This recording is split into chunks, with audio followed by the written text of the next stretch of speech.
All right, here we go. Dun, dun, dun, dun. Nice popcorn. It's delicious. Hello, everybody, and welcome to another episode of Cafe BTW. That's right, your morning coffee podcast. You might see things a little bit differently. I will get to our VR friends in a moment. They can wave. They'll wave at you right now. But I just wanted to thank everyone that's either joined live or listened VOD. I know I've had a lot of people say that they couldn't make the show in the morning, but I can't just appeal to California. I have to appeal to the East Coast because it's always good to oh, I didn't know you guys can draw on there. No, we don't. Well, it was partially. It started as a family show. It started as a family show. Sorry, continue. A few things you guys should know on the bottom of the panels. I do have our friends here.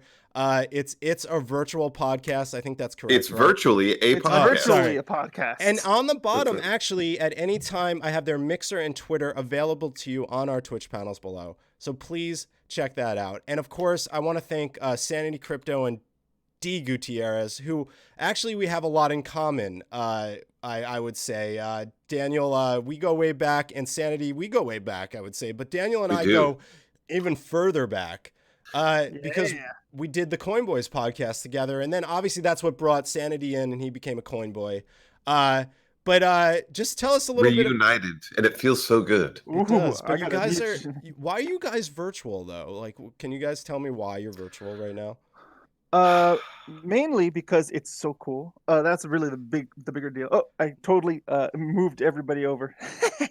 Let me go to a different screen cam. We are doing virtual because we're trailblazers. I mean, we are able to look at. I mean, I can't afford this place in Los Angeles, but this is it is. It's virtually badass. So amazing. Yeah, so we just wanted to get a nice medium where we could actually, do kind of an in-person podcast, because that's also, the video podcasts are fun for people too.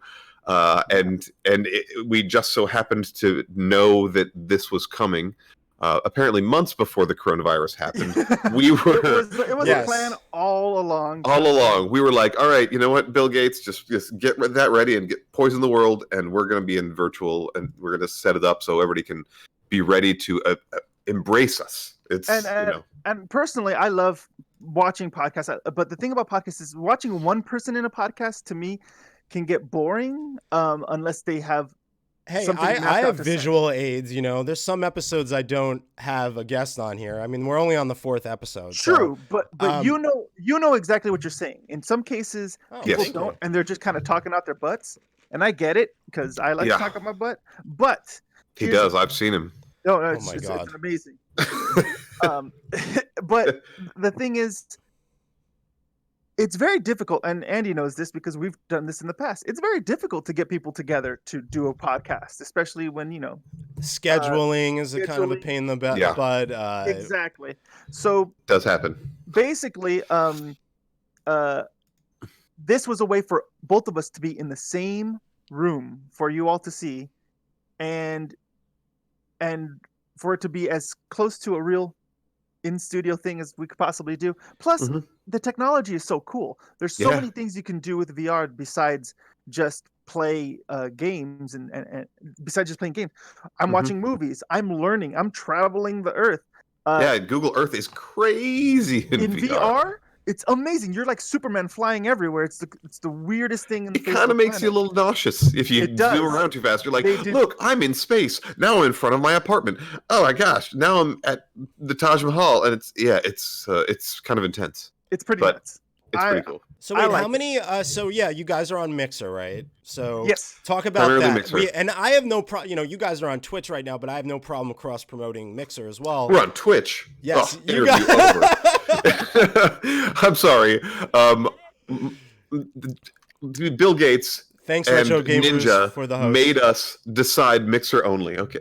No, basically, Mixer. The reason why we went to Mixer is because it's a smaller community and it's just starting up. But we know that that it will build. Like we know that it's going to grow, and we wanted to be on that front. Versus Twitch, where it's kind of like there's so many hoops you got to jump through in order for you to do certain things that you want to do. Mixer, well, there are. I mean, I will say that, the Mixer community is smaller. I do still think that Twitch opens up opportunity for anybody. It's a lot of work you got to put in, but there is a lot of good things about Twitch. I won't disagree with that either. I mean, and also, I mean, your community support on Twitch is already pretty strong. Like, the Twitter community is strong in the Twitch community. So I know that you get a lot of support just from even just tweeting out that you're going to be on and stuff like that, or that you have an episode up. And I mean, and so do we for the retro gaming community. They ask like, why Mixer? And I'm like, well, we get randoms that drop in quite often on Mixer, which is really kind of cool. That's great. Yeah, hey, Geek, people are like, what is this? Yeah. So it's good times. Well, I appreciate you guys coming on, and Geek, thanks for the bits, man. Thanks for the biddies. And that's a good example of Twitch right there. There's a good support system. I know Mixer has it but getting to affiliate is what I had to get to first. I couldn't really start this podcast till I got an affiliate because I want my fans to have an opportunity to subscribe to me. And then I have exclusive emojis right now that are available to anyone that's subscribed. So I try to give my fans incentives. But do you have the custom sounds yet? From Streamlabs. Yes, I do. Well, for instance, I put them a little lower because sometimes it gets a little bit annoying when people start hosting you a lot. But Geek with That is in chat, guys. Say hi. Good friend from Twitter. Love Geek with That. Thanks so much for coming, He's Geek. the And thanks for the bits. I appreciate it. How many did you give me there? You gave me 1, 2, 3, 4, 5. I don't know. I can't even count how many. But, I always give people 69 bits because I'm a bro. I did want to show you guys something, which is a video of us three when we were at this crypto event, and I just want to show all of us three. So I'm going to just play this. Sanity and Dan, you might not hear the audio on this end, but I'm going to play a little bit of this video of us three. Sweet. You're going to have to tell us what it's on. So this is us doing the Coin Boys podcast live in an event called CIS. Obviously, that's me on the left, Daniel Gutierrez in the middle with his shiny head, and then Aaron Sanity, who, if we pop out here on the shot, there he is. So that's you guys in real life. Look at you guys. You look. We were handsome for that event. Man. You look normal in that. Okay, well, let me get this off the screen. But that's just an instance that that was some fun times, guys. That was doing the Coin Boys was a very good time. Thank you for the 11 bits, or counting that, Genzo. I appreciate it. So guys, all right. So you guys are in VR now. So how long have you guys been doing the show? Can you tell me exactly how many episodes you've been on? How long has it been? A few months now? We started in January, and we've done a show every Monday since then. So we're on like 12 shows? Yeah. Something like that? About like that, yeah. Oh, wow. Okay. All right. Wow, 12 I only shows. was not able to That's stream a full one season. Yeah, I just wasn't able to stream 1 week just because of family circumstances. But other than that, we've been on all the time. And then I've actually done additional shows because I'm streaming. Whenever I get a new game, I like to stream the game just because I want to have it for our reviews later on, because we are going to start doing reviews and stuff on Facebook, things like that. But I also like to stream. I usually get like 1 or 2 people chilling with me while I play. And then you also, you and Sam have been hitting up. What is it, Tuesday mornings? Yeah. Can you tell me a shout out to Sam Proof, who used shout out to Sam Proof. Sam Proof. Yes. So what was that show, Daniel? So you're doing a show. Can you show me that on here? The thing about Sam and I can show you a bit of the video, I think, possibly. Well, do you have a clip of maybe your show, or is it just pretty much what you guys look like here? I guess this is a physical clip of the show. I'm showing you guys an example of what you'll get with their podcast in a virtual form, and I think it's awesome that you guys are doing this. And yeah, check out the link in the chat. It's going to be rotating. That is their mixer. Please click on it, follow it, check it out at any time. And of course, they're on the panels too. There's a Twitter. Check them out. I like to promote my guests pretty well, so you guys are well taken care of. Thank you, sir. Thank you. Because, you do this for things. No, but basically, so with Sam and we had such a good rapport when we were doing the stuff at Mob Crush with you and with Sanity, that I feel his comedy is being wasted. The dude is funny. Well, he was in Tim and Eric, for Christ's sake. Yeah. I know. The dude is so funny. He's got chops, man. What was his name in Tim and Eric? Raz? Or Raz?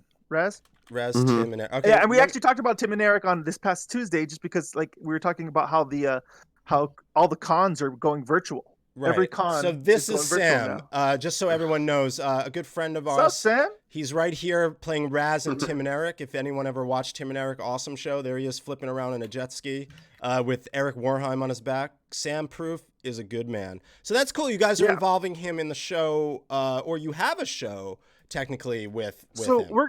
Right now he's at home because we're all at home. So I was like, hey man, do you want to talk about entertainment? Because we like entertainment news and we like to talk about movies and TV shows and stuff like that. So not every, but it's gonna be like every other Tuesday at 10 o'clock. 10 a.m. Yep. West Coast Pacific time. Standard Time. Yep. We just talk about stupid things for about an hour. It's fun. Okay, so they were talking about the Animaniacs coming back, which was exciting. Oh, are they coming back? Holy yes, rebooting 2020. I did a tweet about them, where I throw the intros up because I like nostalgia. So like to bring back memories to people. So that's kind of random that I didn't know that. I should have probably knew that. That's amazing. You should have. So okay, for not knowing it. Enough learning about you guys. We get it. But I want to hear what what is the surprise topic you guys are bringing? Because every guest that comes on the cafe or enters the cafe, BTW, brings a topic. Before we get into the meat of it, which of course is PC Master Race versus console and the stigma that's been around it. And we're going to talk about the past stigma and the current stigma. But guys, what do you got for me? What's up? Well, we are big fans of the virtual world, and one of the biggest pieces of news and announcements that we have found for virtual people is the fact that there have been people frothing at the mouth for a continuation of a very beloved franchise, and that is Half-Life. Yes. And one of the first AAA game companies to make a full-scale, beautiful, really robust game in VR, for VR nonetheless. Valve did make their new slice of the pie, Half-Life Alyx, for VR. So we want to talk about Half-Life Alyx. Yes, and I do have a video playing as you're talking right now. So if you want to talk about the mechanics of it, I have a nice long gameplay playing as you guys could talk over some cool stuff about Half-Life Alyx. So Half-Life Alyx, first-person shooter in VR, and it's what we've all been waiting for in terms of a VR game. It's what everybody's been waiting for a VR game. We've had close hits. We've had close. Arizona Sunshine, Rebel Recall. I mean, those are very immersive, first-person experiences.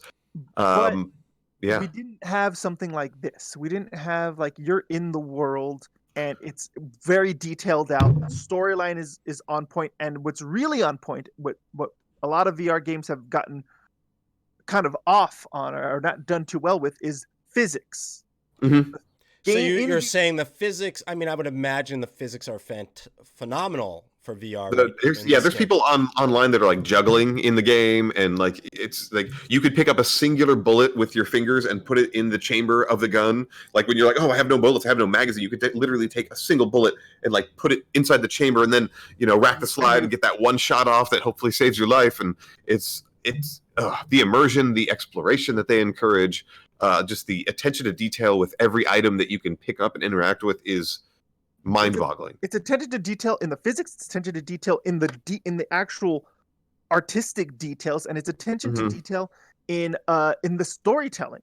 Wow. Where you are literally immersed. It's just the reason why I don't want to say it's better than any PC game, because actually I think it's equal to PC or console games in terms of the storytelling, which is difficult to do in VR right now, or hasn't been done in VR.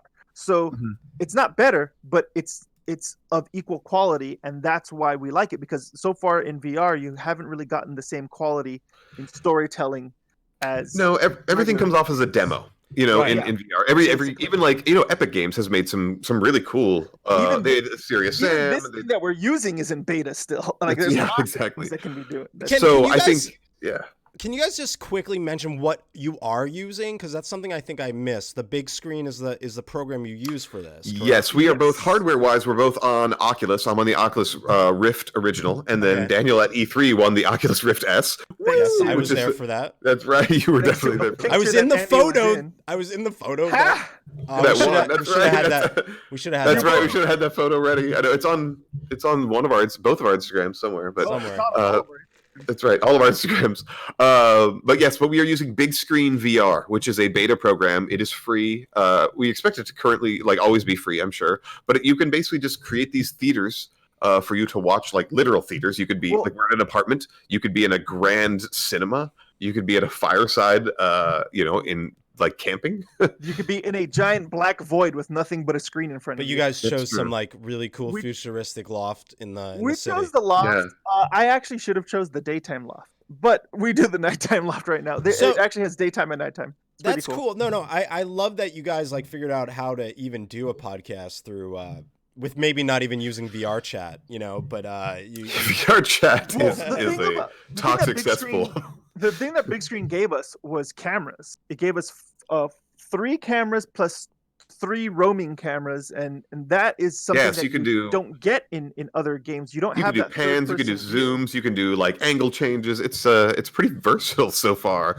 And the dev team is pretty open. They just say, hey, if there's anything you need, any complaints, please let us know. Send us an email. Oh, that's cool. So they're just open to being what this can be, and hopefully they're going to be excited that we're using it for something other than watching Pornhub, which I saw some people doing on Big Screen. The other day. Yeah, they go to Big Screen. It was 2. They made a room of it could only hold 2 people, and 2 out of 2 people were in there, and it just said Pornhub, and I'm like, well, 2 people are having it's 2 people are time, doing something. It's not even awkward in a virtual room.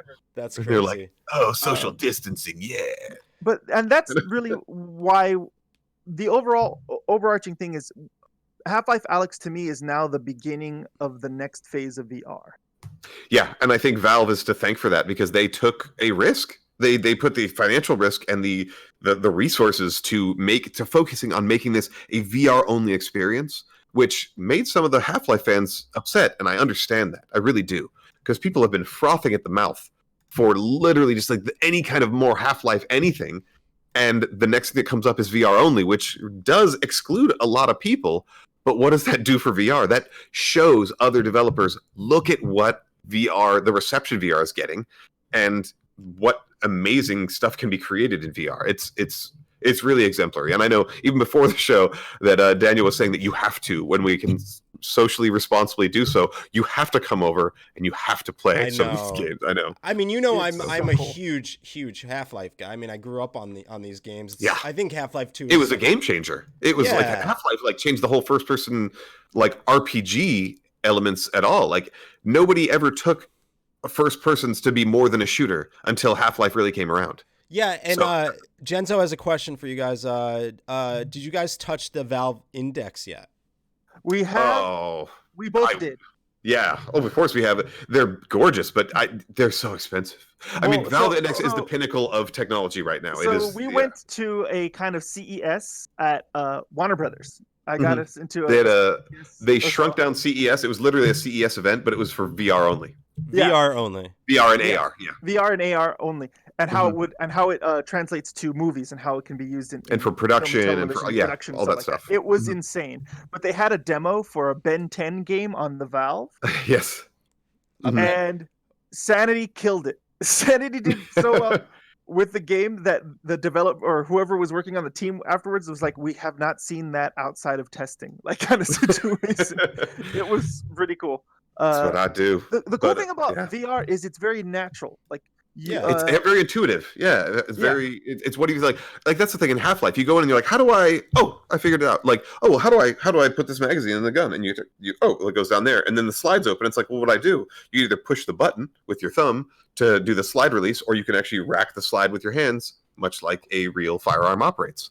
Now, I will say that we have the Oculus Touch controllers that won a lot of awards with how useful it is. But the Vive Index has what is it called? Hand tracking, where even if you don't have the controllers on, it will read your hands. So you can literally use like your fingers to do those really, really articulate moves. Okay. And it's more 4K in each eye. It's a higher graphical content. And also, I'm actually considering it for myself, is I can replace my headphones on my Oculus with the Vive, I forget what it's called, but it's their audio system is insane. So I can actually put that in my Oculus to have a much better audio experience as well. So yes, Vive is the top, but you pay over $1,000.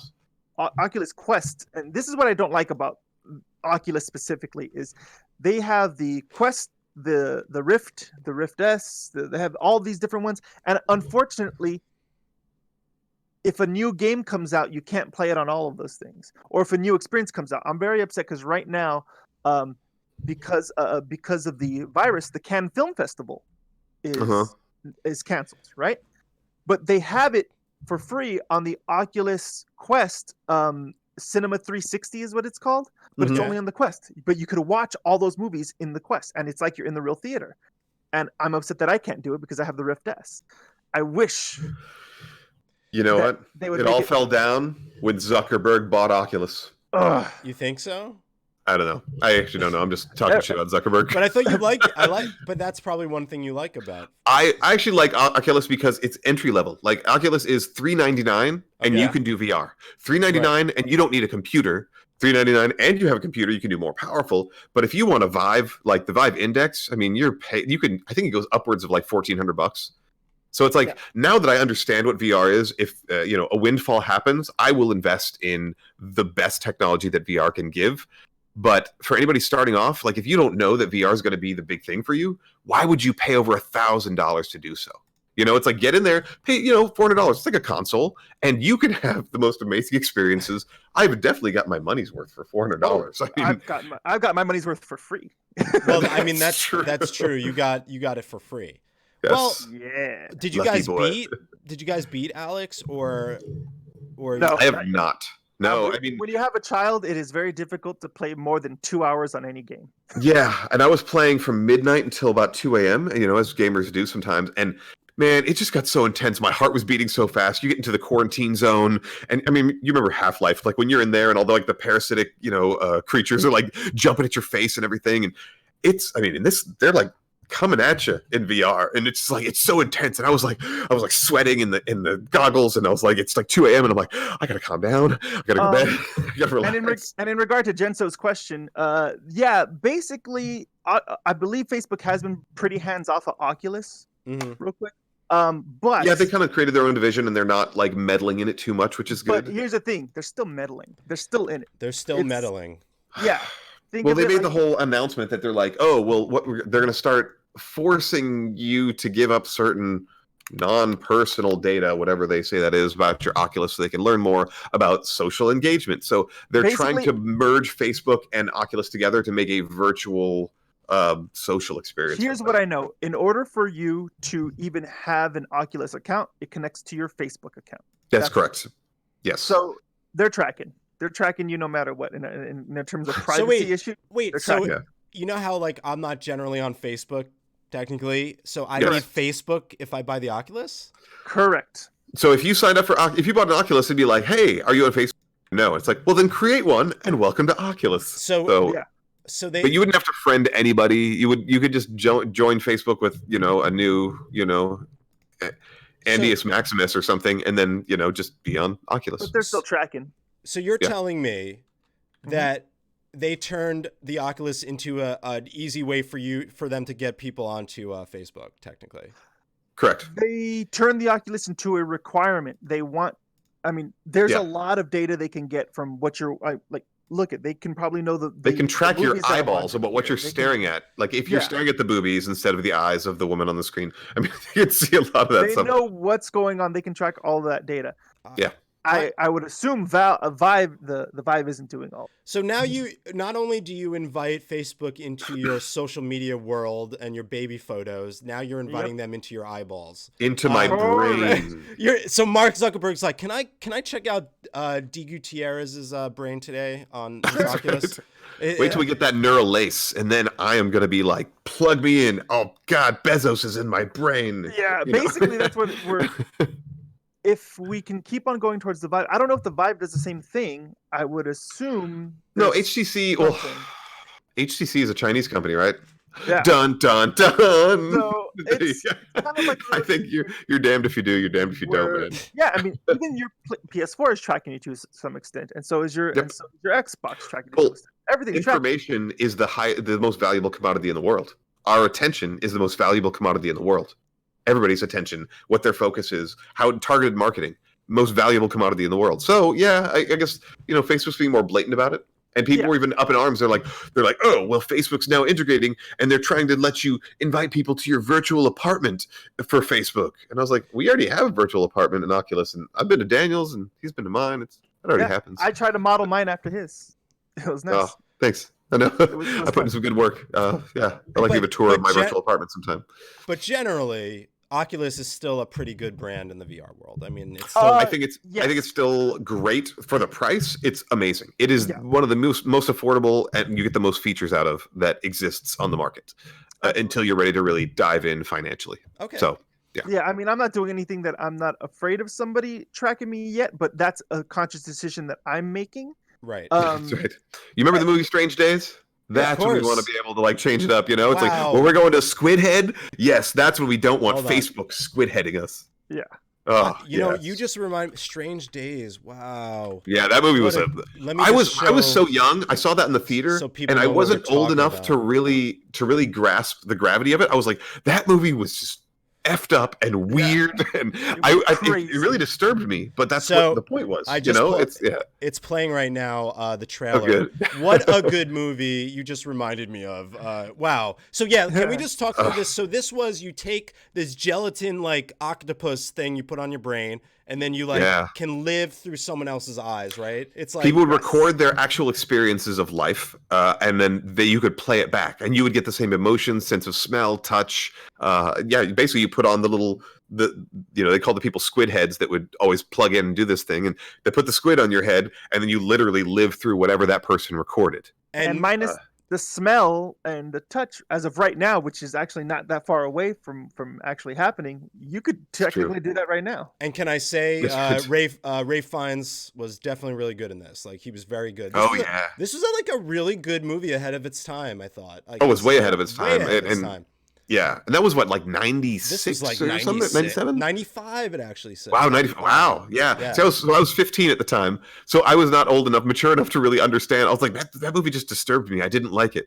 And then later I was like, no, it disturbed you because it was supposed to be look how messed up the future can get. Oh my God. It was like the Black Mirror before there was a Black Mirror kind of thing. Strange Days was a great movie. Yeah. Strange Days was a great movie. Thanks for bringing that topic to the table. That was a really good one, guys. I think getting a little bit further than Half-Life Alyx. Half-Life I know. Alyx. We kind of. If you have a chance, check it out. I knew it wasn't going to stick to Half-Life Alyx. There's no way you can stick to that was the kickoff for the VR chat that we just had. Now, absolutely. Daniel, could you give us a spin and play some retro montages while we talk about the main topic today? I might have a couple of other things to pull up. Normally, everybody, I'm kind of controlling the board and showing everyone stuff. But since we have this really interesting, visual guests today, we did something different. So they're on the main screen today. Do you want... Now, it's no sound, right? No sound. It's just a background I'm making sure. Visuals for us. And I'll just go into that while you start setting that up. Now, our main topic, of course, today, our main topic today is PC Master Race versus console. Now, before we go into it, we got to explain what that even means, because there might be people like, why do I always hear PC Master Race? What the hell does that mean? It sounds racist. It sounds racist in a clan or something.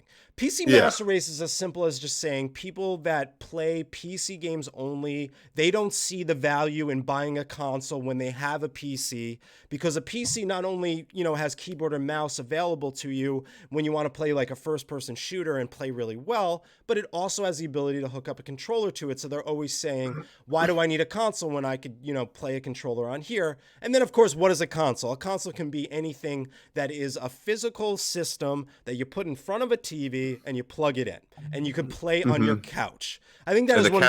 The classics that everybody knows is Nintendo, Xbox, and PlayStation, of course, obviously. Yes. And one thing to note, and I want to make this very specific, is that when you play consoles, where do you usually sit? You're usually on a couch. You're usually in a comfortable situation. Now, when you play PC, where are you? You're on a desk. Maybe you have a comfortable gaming chair, but I wanted to talk about that experience because I think that people tend to forget that some people just don't want to sit by a computer screen and play their video games, right? Be locked in their bay, basically at a cubicle almost, as you're playing PC. It is a different physical experience. It's a different, it's different. So it comes down physical to situation. It comes down to this. Yes. Why do some people drink, and why do some people smoke? Right.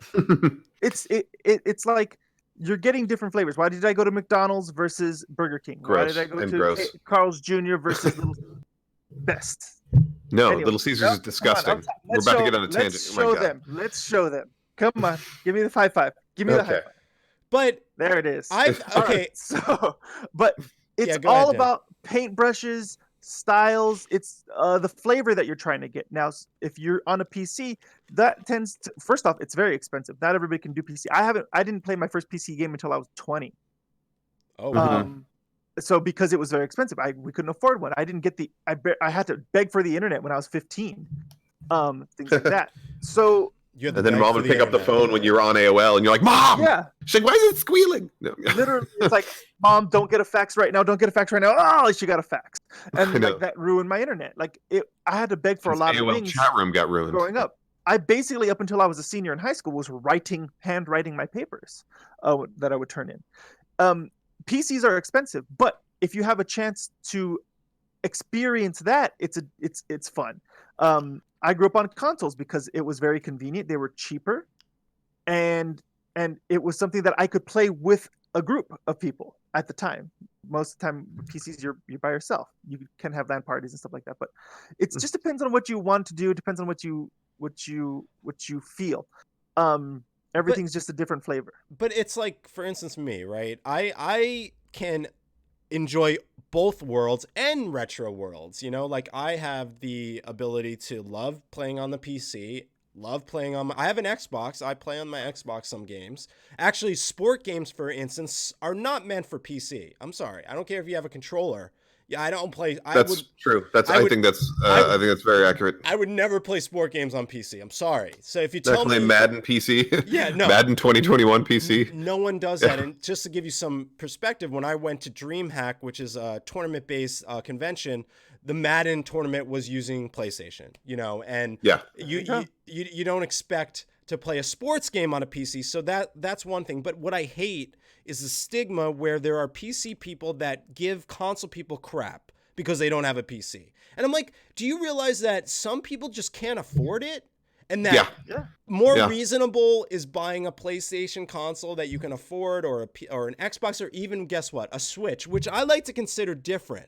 I put up a poll, which we'll get to later, and I said, vote on if you like PC Master Race, console, or Nintendo Switch, because I think Nintendo Switch deserves its own category. Because you don't think it's a console? You think it's the handheld console? I think it's a hybrid system that stands alone, and Nintendo has its own thing going on. So I feel like that Nintendo has. They always do. They always do, but now I see the console wars as PlayStation versus Xbox. Nintendo Switch is something supplemental that a lot of PC gamers even have. So that's actually true. I would say that too. So in my eyes, Nintendo Switch is its own freaking thing. So anyone can buy it. So no one has qualms on that one. No one's like, how could you have a Nintendo Switch, you loser? Like, who would do that? Although there are the gatekeepers out there that you've seen them. They're like, oh, if you just have a Switch and play Animal Crossing, you're not a real gamer, blah, blah, blah. And it's like, I'm like, all those inflammatory gatekeepers, and it's like, oh, God. And it's just everybody that, I don't care. If you play Candy Crush, you can be a gamer. I don't care if you call yourself a gamer. Daniel, can you do me a favor and pull up the Xbox Series S link I gave you, and let's take a look at that. Now, we're going to talk about the new consoles coming out and how that relates to why I think that everyone's You mean Series X?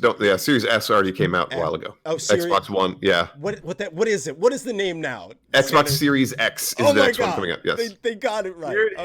Oh yes, I was gonna say Series S was just the one before the Xbox One X. So Yeah. here in this beautiful virtual world, you'll see Daniel was nice enough to pull up just some views of this. Now let's scroll down a little bit, Daniel. It looks like the obelisk from. Let's look at the console itself. God, what movie was that? What does that look like to you now? What does that look like? It looks like a PC tower. It does. But you know what? Consoles have always been just like boxed up computers. That's what they are. They have powerful processors. They have powerful GPUs. And the thing is, it's not made to be modular. It's not made to be, like cannibalized and Frankenstein upgraded. And that's one of the benefits of PC is that like, oh, well, I just need a new processor and then I can play all the games out there. And now I just need a new graphics card and then I can play all the games out there. Yeah. Okay, well, now I need more RAM. Oh, but now I have to upgrade my motherboard. Oh, which means I have to upgrade my processor, which it can become a money pit. The PC is that you have to constantly upgrade. The best and worst part is you can upgrade and you have to upgrade. Have to upgrade. It's not even can. It's you must.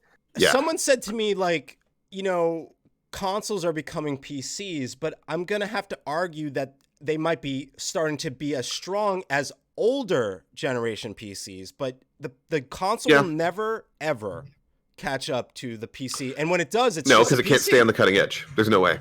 But, again, affordability is one of the biggest key factors. I hear a child. What's up, little one? Yeah, I know. Say good morning. Good morning, child, in the virtual world. But what I'm saying is that, and shout out to Secret Agent Stash. Thanks for coming. Fred Stoverink, thanks for showing up. Appreciate it. Thanks to everyone, anyone that's just jumped in. What's up, guys? We are talking with our VR buddies here, Daniel Gutierrez and Sanity Crypto from It's Virtually a Podcast. I've seen Fred once hit a really cool golf ball. Oh, wow. That's really cool. We were at the driving range once for Dossman's birthday. So good job. So why do you think that there are PC Master Race people that are hypocrites and like to fake that they're just PC Master Racers when in essence, in the past, that's what bothers me is that most PC Master Race people have played console. They grew up with Nintendo. Oh, totally. They had the Super NES. I just think it's an identity. It's an online situation that they're trying to I'd be part of the cool kids club, whatever it is. Like, it's like, oh yeah, PC. Yeah, you're PC. I'm PC. Yeah, F everybody else. It's so dumb to me. But it's like, yes, I get it. You can be on the cutting edge of every bit of technology. You can pay over $10,000 for a graphics card. It's possible. I've seen it. But I mean, that doesn't mean that you're literally having a better experience than anybody else. You might have better graphical access, but I would not say that experience is always superior. It's it's a weird identity. One second. Go for it. I was just going to say, as you're talking, Daniel, can you pull up the PS4 controller? Sure. PS5 controller. Oh, man. I got comments on this. Everybody would always defend the PS controller, and I'm like, look at it now. We just actually talked about this on Monday. Talked about this on Monday. But no, hang on. Go ahead, Daniel. The wars were created. I'm going to come back to me real quickly. Hold on. Come back to you. The PC war was created, the PC versus console, and even the console war was all created not by us. It wasn't created by the public. It was created on purpose by the manufacturers. Right. Because, Sega does what Nintendo don't. Remember all that? Yes. That was a real advertisement ad. That was the campaign. Yeah, it was the whole campaign. And so, honestly, listen, I love the differences between everything, and I wish I could afford all of those things. Sometimes you have to make one decision, and sometimes that, like, I got a PlayStation because I wanted to play Kingdom Hearts. Otherwise, I would have gotten an Xbox to play Halo. Right. To things like that. The thing about it is nobody ever complained, oh man, you got paper to play tic-tac-toe? Man, I don't got paper to play tic-tac-toe. You got Monopoly? Oh my god, man, I don't got Monopoly. Like it comes down to accessibility and stuff, and it sucks because everybody wants everything. Exclusives. Exclusives are what drove console. It's exclusivity. Not only tribalism, but like necessity. I mean, I had to own every system. I still have a PS4. I have an Xbox, One X. I have a Switch. I've always had everything. I think this new generation coming up is the first time I'm not going to have every system. I'm not going to get a PlayStation 5. I think I'm just going to get the Xbox Series X. And I'm going to miss out on stuff like God of War. I'm going to miss out on Uncharted. It's unfortunate. And And that's the thing too. Again, PC Master Race, they claim that they've got everything. Now they will get Microsoft exclusives because Microsoft has Windows and Xbox, so therefore you get to play the Halos and all that stuff. However, you don't always get access to the Sony exclusives. So again, they claim superiority. Here's what I say. Yeah. What do you say? The internet is beautiful. Let's create a physical group. Everybody, so Sanity, you get the Xbox. I'll have the PS5, and then Andy will get everything else because he makes more money than us. Yeah. Hey, that's right. That's not true. But it might be accurate right now. It's probably extremely accurate right now. At this particular only one of us with a full-time job at the moment. Yeah. Sorry. And it's the one person that can't raise their hand. We can raise our hands. But Dan, get your point, because I don't want to forget. There's one big point I want to mention about exclusives.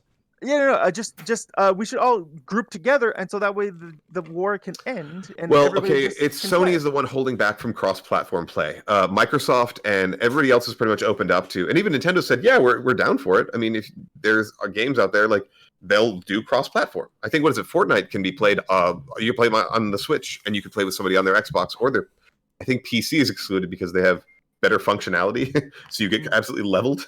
Right. But yeah, I think you could, like, cross-platform. Sony is the last one holding out. They're like, nope. Our ecosystem, our games, our people.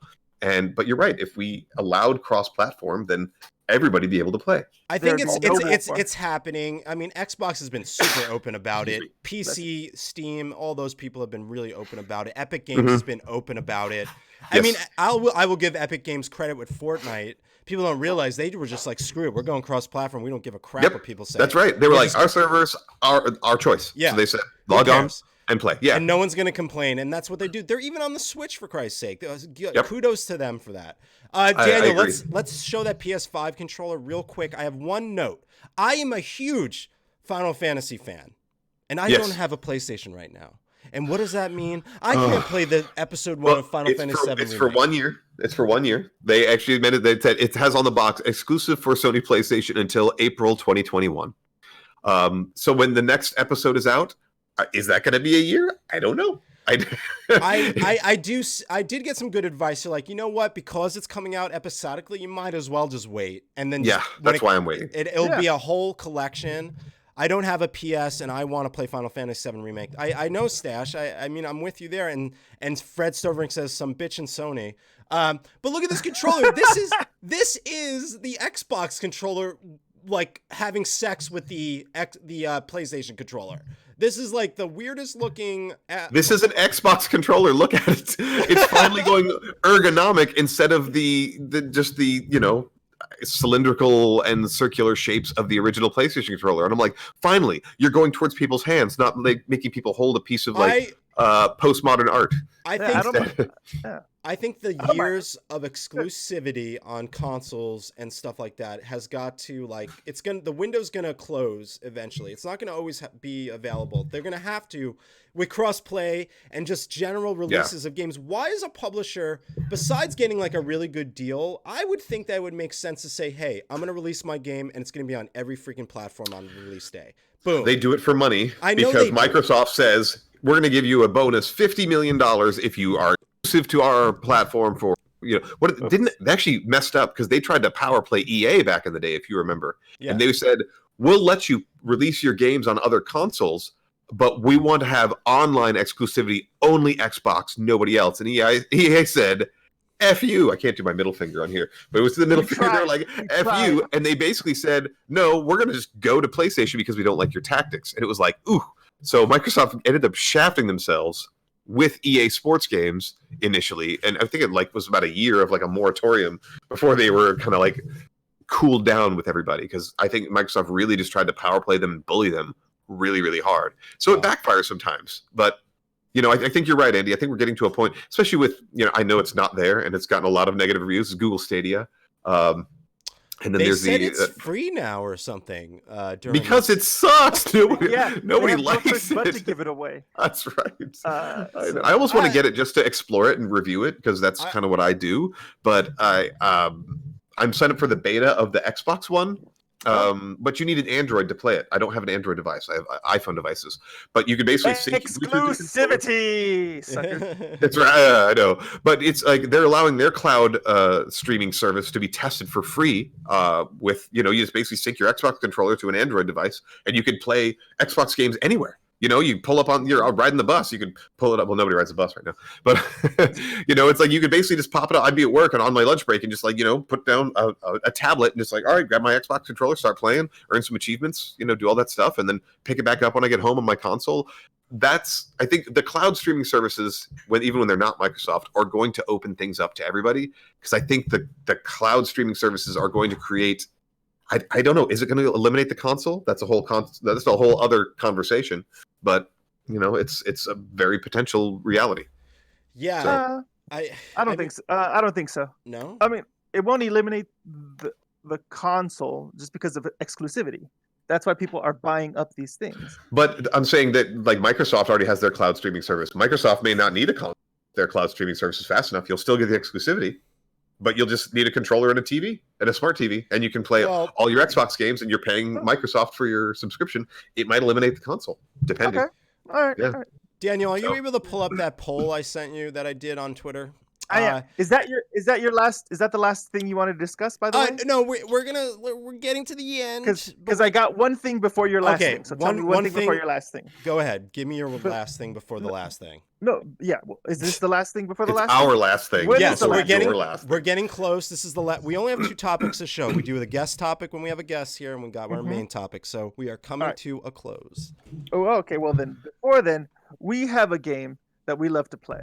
Oh, tell me. And it's on our show, so I wanted to bring it to your show, and it's just one thing. But it's a very simple game, and it's called Guess What Happens? Oh my God! Well, what? Okay, is this me playing it or? Yes, you are. We all play it live. Everybody can play it live. The people in the chat are playing. Yes. All right, let's do that. All right. The setup is, and I'll play this a little bit more, and then I'll pause it. It is guys in a shark cage, and a shark is approaching. Everybody, I want you all to tell me what happens. Guess. That's right. We pull up internet videos. We have you guess what you think is going to happen. I think that one of the guys is going to fall out of the cage. 2 guys won't. One guy falls out of the cage. Okay. Sanity? I'm going to say the shark is going to spray some underwater poop, like right in all their faces. Okay, underwater poop, and then poop, yeah. Secret agent stash. This shark breaks the bars. That's a good guess as well. I think that's a good guess as well. Yeah. All right, everybody. So shark breaks the bar. Guess what happens? Here we go. Shark. Dun dun dun dun dun dun dun dun dun dun. Sanity wins. Oh, I have not what seen just this. happened? Oh my God! And the fish are going crazy. I was wondering because I'm like, I've seen sharks break bars. That's a smaller shark. I'm like, I wonder if he just spray poops. And that was so funny. Thank you so much. That was so great. Welcome. Thank you so much. Yeah. So Daniel usually lines up about like 6 to 8 videos that we always do at the tail end of the show. And guess what happens is a fun community game for everybody, just to decide what you think this wacky video from the internet is going to produce for you. So I love that. Thanks for bringing that to the table. Love that. So let's pull up Here's that the poll. I do a poll every week. So this poll was, what is your video game platform of choice? And I said PC Master Race, console, both, Nintendo Switch. And console has it right there. Look at that. Yeah, like domination. Out of 459 votes, that's a good. That's a good ratio. That's correct. 19.6 on PC Master Race, 46% majority wins. Both have 20. That's decently high. And then, of course, even Nintendo Switch gets a little bit of that percentage at 14.2%. Now, this is where I got into a lot of comments saying, "Hey, I'm including Nintendo as a console," and I get it. But for me, I keep it separate, and we still got. Almost got as much as both. And the other half is you're basically putting up the PC against both the Xbox and PlayStation if you're separating it out. So really, what is it? Yes. It's like 20 to 25% across the board.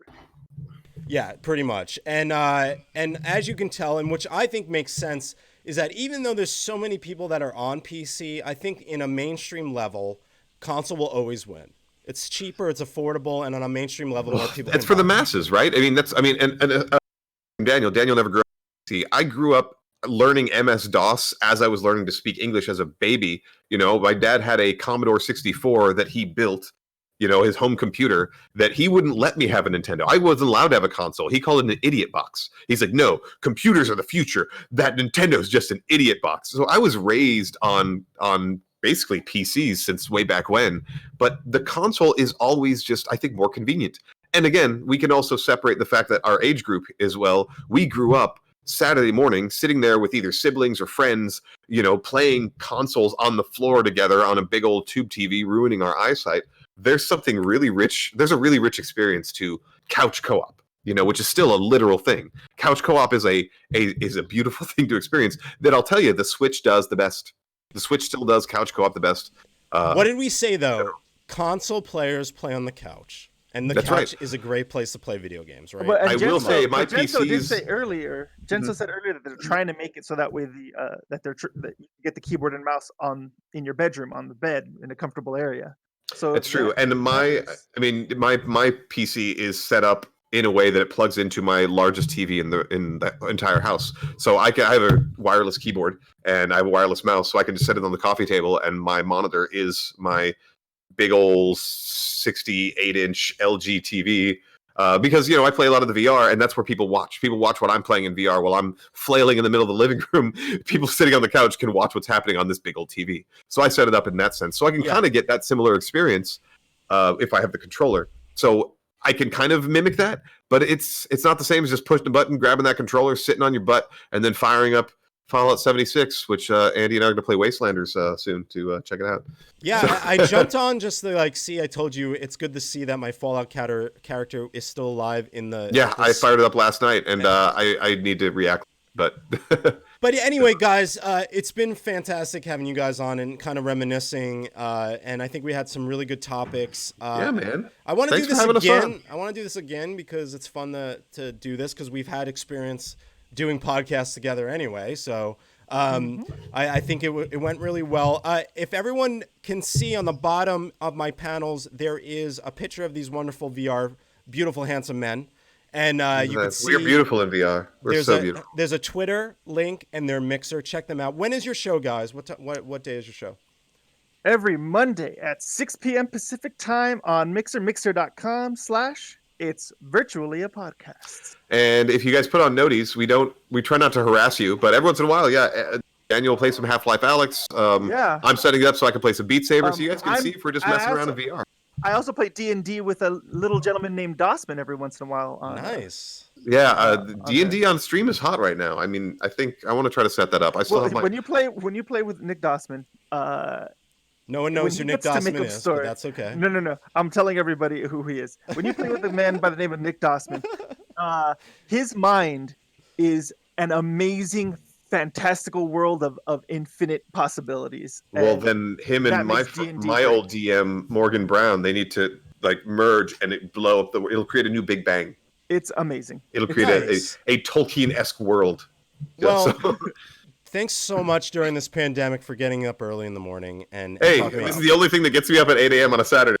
I'm legitimately barely wearing any clothing. So well, speaking of pandemic, I do have 2 links for you down below if you're interested in helping spread love to relief for COVID. Down below, there's the Entertainment Industry Foundation Music for Relief link to send direct relief to the entertainment industry and medical services. So I come from the entertainment industry, so I'd like to help the people in the entertainment industry. If you donate there, they are helping people that are unemployed right now, and also direct services are being direct relief as well. And then Stand Up to Cancer, my community, the wonderful nonprofit. Remember, cancer doesn't stop during a pandemic. We have patients too that we are trying to keep safe. So if you are interested, there's a donation link below. Every bit counts all along. But I just wanted to say thanks again. You could find them at what's your Twitter? It's down below, but you could say it out loud for me. It's VR a podcast because of character limitations.